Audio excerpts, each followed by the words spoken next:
Kansas 1st District Congressman Dr. Roger Marshall is joining us. And of course, he is out on the road this week across the state of Kansas. And Dr. Marshall, I know you're at the Holton Livestock Exchange right now. And for the cattle guys out there, one of the things they're looking at is the coronavirus food assistance program.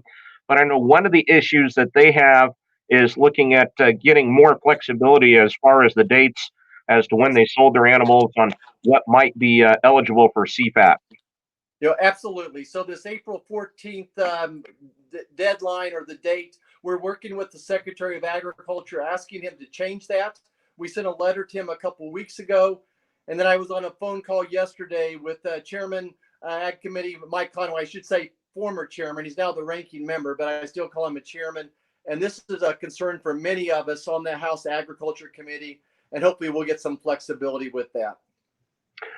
Have you heard any word from USDA's office, from Secretary Perdue, as to if they're going to move on that fairly soon? Because obviously that's one thing you would want to be able to get that flexibility out to producers. Yeah, nobody moves really quickly in the government anymore, but certainly we're on Trump time now, and we'll have another conversation with the secretary next week. So I still think it's weeks away. And I just want to tell everybody the big picture, though, is we had $30 billion more set aside for agriculture in our original plan, $30 billion more. Right now it's at $19 billion total. Speaker Pelosi came in and rode into D.C. one day and took that money from us. But when we get back there in July, we're going to try to add some money to the programs and make the whole size of that pie bigger. In your travels across the state, what are you hearing from farmers and ranchers concerning that, and specifically looking at the help they're getting from Congress? Well, I think the biggest concern right now is still the packing plants in Southwest Kansas, that 25% of the nation's beef is processed there. And with those get backed up, that it really has the downhill effect on everybody, the feedlots to the cow-calf guys. So they're asking me how that's going. And we're actually up to about 80% capacity now. Unlike the other states where they got shut down all the way, we never got below about 50%. So very proud of what we did working with the president to keep those packing plants open. I think that's the main thing. And I got to tell you, I hear a lot about the payment limits as well on the programs, that if you're running a feedlot or have any size of operation in the cattle industry, hog industry, it didn't take too much to get to those limits. So that's something else we hope to address going forward. And in the overall grand scheme, does that mean that another relief package is needed?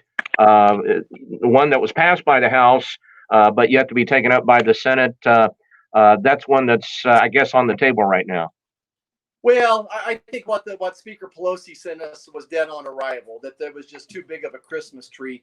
$3 trillion worth of goods, and about half of it was for social programs. I think the next round needs to, number one, focus on liability. We need to get our schools open this fall and give some liability relief for those people making the decisions, for people that have manufacturing plants, those types of things. We need the decision makers to have liability protection. And then my next priority will be more funding for agriculture. We spent $2 trillion already. About half of that has hit the states now. So let's see where that other $1 trillion lands before we take a shotgun and start shooting in the air and hope we hit something. But to me, the highest priority will be getting some more money into agriculture. Because it's not only agriculture. I'm sure every one of the 105 counties, if you had a chance to talk with them, they'd tell you the same thing about where they're going to lack budget-wise, due in part of what they have as far as lack of tax revenue coming into their counties.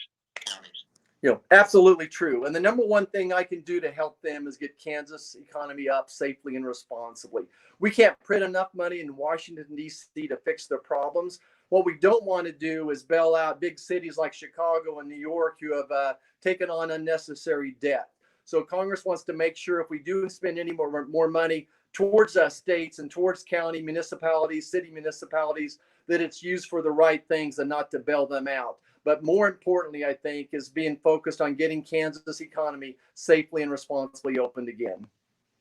What other things are you hearing from farmers and ranchers that they're looking at? Most of it is dominated by what we've seen coronavirus-wise, the pandemic, but they also have to look at commodity prices right now and so many other things. You're right. So I think now the conversation turns back to trade, that we export at least 20% of what we grow here in Kansas, and in some cases more. So those export markets are so important. I'm very proud of what we've done, that the president has renegotiated 55% of our ag export markets. Having a little hiccup with China again, of course, so we have to address that. But the other opportunities before us are Great Britain, the European Union, India, and some African nations. So we want to get those agreements done as well. Certainly important for Japan and South Korea to get back open for business. They're our number 1 and 2 customers for beef exports. So we're looking forward to them coming back online. The USMCA trade agreement was put off implementing until July the 1st. And I think that's going to be a win for Kansas agriculture as well, making all that process more efficient. So I think it's trade, and trade right now after we get through this coronavirus. Congressman, I would be remiss without asking you right now. Of course, we've had situations all across the country concerning the situation up in Minneapolis that really has cascaded throughout the country as well. From your perspective, from a Kansas congressman's perspective, how do you look at the issues right now, and what would be your message? And I'm sure you've been asked this already, but what has been your message to constituents? Yeah, well, number one, the murder of Mr. Floyd was a tragedy. My dad was the chief of police in El Dorado, Kansas for 25 years, and he set the bar really high for his police officers.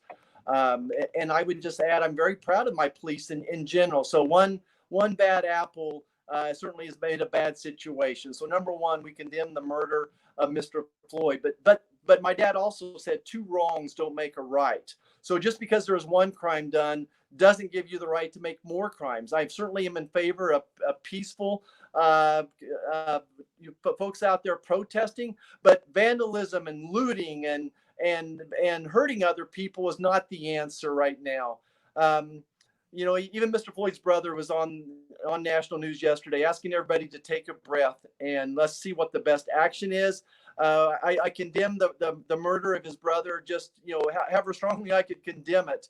But looting and vandalism is not the answer. And very willing to sit down with whoever and talk about solutions. And we've got some ideas on solutions.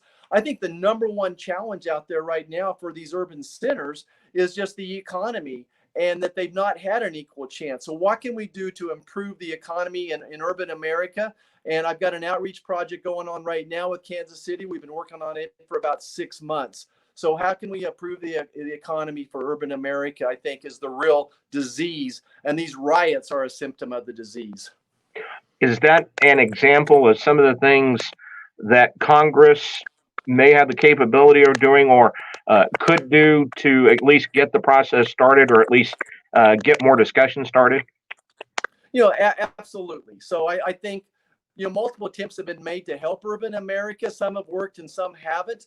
I think much like taking care of the coronavirus, the treatment here is empowering local communities to solve their problems themselves. And as I unlock the problems in urban America, the challenges are a lack of mentors, a lack of people teaching young entrepreneurs how to run a business. Just the ABCs, Economics 101, are a challenge right now. So one of my visions is setting up more mentorship for young urban Americans to be able to start up a business. So I think that's one thing we need to do.